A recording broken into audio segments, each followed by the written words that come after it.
সমস্ত বোন যারা যুবক ভাই মুরব্বী বাজার, আপনাদেরকে একটা প্রশ্ন করি, 1 মাস চাকরি করার পরে, 1 মাস অফিস আদালতে ডিউটি করার পরে আপনার জন্য আমার জন্য নির্ধারিত একটা স্যালারি রয়েছে, নির্ধারিত একটা বেতন ভাতা রয়েছে। ইমাম সাহেবরা যারা আছেন, মাদ্রাসার শিক্ষক বৃন্দ যারা আছেন, নির্ধারিত সময় আপনি ডিউটি করবেন, 1 মাস পরে আপনাকে মাদ্রাসার পক্ষ থেকে, মসজিদের পক্ষ থেকে, অফিস আদালতের পক্ষ থেকে আপনাকে নির্ধারিত একটা স্যালারি দেওয়া হয়। ঠিক তেমনি ভাবে আল্লাহ বলেন, কুতিবা আলাইকুমুস সিয়াম, এ দুনিয়ার মানুষেরা, আমি আল্লাহ তোমাদের উপর রমজানের রোজাকে ফরজ করলাম। 1 মাস তোমরা ডিউটি করবা, 1 মাস রমজান মাসের রোজা তোমরা রাখবা।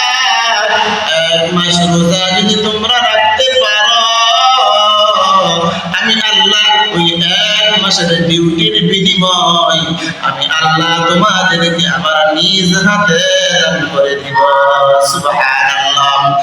আপনি আমাদের নবী সাহাবায়ে কেরামকে প্রশ্ন করলেন, ও সাহাবায়ে কেরাম, সাহাবায়ে কেরামকে বলতেছেন, ও সাহাবায়ে কেরাম, 1 মাস রোজা রাখার পরে রমজানের শেষ রজনীতে, রমজানের শেষ রাতে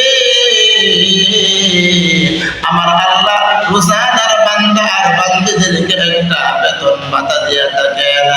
1 মাস যে তারা টানা ডিউটি করছে, 1 মাস যে তারা টানা চাকরি করছে, রমজানের রোজা রাখছে, ওই 1 মাসের একটা বেতন ভাতা দিয়ে থাকেন। ওই 1 মাসের বেতন ভাতা হলো রোজাদার বান্দা আর বান্দীদেরকে রমজানের শেষ রজনীতে আমার আল্লাহ সকলকে নিষ্পাপ মাসুম বান্দা বান্দি বানাইয়া দেন। সুবহানাল্লাহ।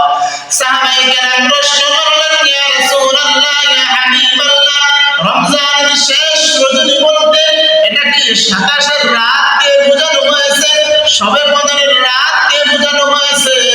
আল্লাহর নবী বললেন, ও সাহাবায়ে কেরাম, না না না, এটা 27 রাতকে বোঝানো হয় নাই, এটা শবে কদরের রাতকেও বোঝানো হয় নাই। এই রাতটাকে বোঝানো হয়েছে রমজানের শেষ রাতে।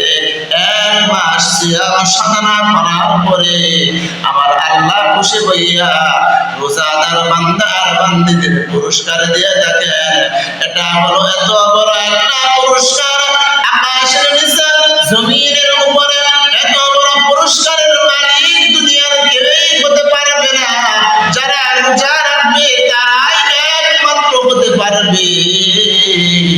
আর সেই পুরস্কারটা হলো আমার আল্লাহ সকল রোজাদার বান্দা আর বান্দীদেরকে নিষ্পাপ মাসুম